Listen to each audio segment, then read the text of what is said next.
ಒಳ್ಳೆ ಕೆಲಸ ಮಾಡಿರೋದನ್ನ ತೋರಿಸಿ. ಯಾವುದೋ ಚಾಪೆ ಇಲ್ಲ, ದಿಮ್ಮಿಲ್ಲ, ಹಾಸಿಗೆ ಇಲ್ಲ, ಬೆಡ್ಶೀಟ್ ಇಲ್ಲ, ಮತ್ತೆ ಓಡಾಡೋಕ್ಕಾಗ್ತಾ ಇಲ್ಲ. ಮತ್ತೆ ಇಂಥ ರೇಣುಕಾಸ್ವಾಮಿ ಕೊಲೆ ಕೇಸು ಇದೇ ತೋರಿಸ್ಬೇಡಿ. ಎಷ್ಟು ಜನ ಬಡವರಿಗೆ ಸಹಾಯ ಮಾಡಿದ್ದಾರೆ ಅದ್ರ ಬಗ್ಗೆ ಕೇಳಿ.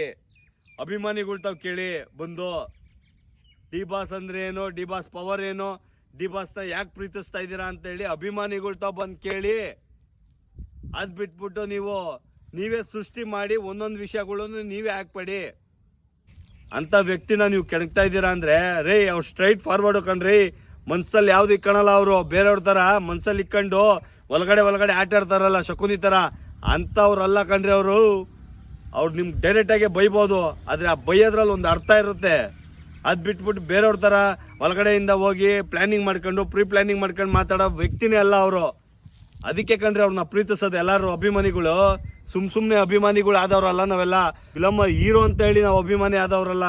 ನಾವು ಅವ್ರು ಮಾಡಿರೋ ಕೆಲಸಗಳು, ಅವ್ರು ದಾನ ಧರ್ಮ ಮಾಡಿರೋದು, ಅವ್ರು ಎಷ್ಟು ಜನಕ್ಕೆ ಬಡವ್ರಿಗೆ ಸಹಾಯ ಮಾಡ್ತಾವ್ರೆ, ಇದನ್ನ ನೋಡಿ ನಾವು ಪ್ರೀತಿಸ್ತಾ ಇರೋದ್ ಕಣ್ರಿ. ಯಾರ್ರಿ ಕೊಡ್ತಾರ ಅವ್ರ ತರ ದಾನ ಧರ್ಮ ಯಾರ್ರಿ ಮಾಡ್ತಾರೆ? ಎಷ್ಟು ಬೇಕೋ ಅಷ್ಟು ಮಡಿಕೊಂಡು ಮಿಕ್ಕಿದ್ನ ಹಂಚಿ ಅಂತ ಹೇಳಿ ನಮ್ ವಿಷ್ಣು ಸರ್ ಅವ್ರು ಹೇಳ್ಕೊಟ್ಟಿದ್ರಲ್ಲ, ಆ ಕೆಲಸ ಕಾಣ್ರಿ ಮಾಡ್ತಾ ಇರೋದವ್ರು. ನೆಮ್ಮದಿ ಎಲ್ಲಿ ಸಿಗುತ್ತೆ? ಇರೋ ಬರೋ ದುಡ್ಡೆಲ್ಲ ನೀವೇ ಮಡಿಕೊಂಡ್ಬಿಟ್ರೆ ನೆಮ್ಮದಿ ಎಲ್ಲಿ ಸಿಗುತ್ತೆ? ನೆಮ್ಮದಿ ಸಿಗ್ಬೇಕು ಅಂದ್ರೆ ನಿನ್ಗೆ ಎಷ್ಟು ಬೇಕೋ ಅಷ್ಟು ಮಡಿಕೊಂಡು ಮಿಕ್ಕಿದ್ನ ಹಂಚು ಅಂತ ಹೇಳಿ ನಮ್ ವಿಷ್ಣು ಸರ್ ಅಪ್ಪಾಜಿ ಅವರು ಹೇಳಿದ್ರಲ್ಲ ಡೈಲಾಗು, ಆ ಡೈಲಾಗ್ನ ಫಾಲೋ ಮಾಡ್ಕೊಂಡು ಹೋಗ್ತಾ ಇರೋ ವ್ಯಕ್ತಿ ಅಂದ್ರೆ ನಮ್ ಡಿ ಬಾಸ್ ಕಣ್ರಿ. ಅಂತವ್ರಿಗೆ ಇವತ್ತು ಯಾರು ಸಪೋರ್ಟ್ ಮಾಡ್ತಾ ಇಲ್ಲ ಅಲ್ವಾ? ಪರವಾಗಿಲ್ಲ, ಎಲ್ಲರೂ ಕೆಳಗಡೆ ಬಿದ್ದೇ ಬೀಳ್ತೀರಾ.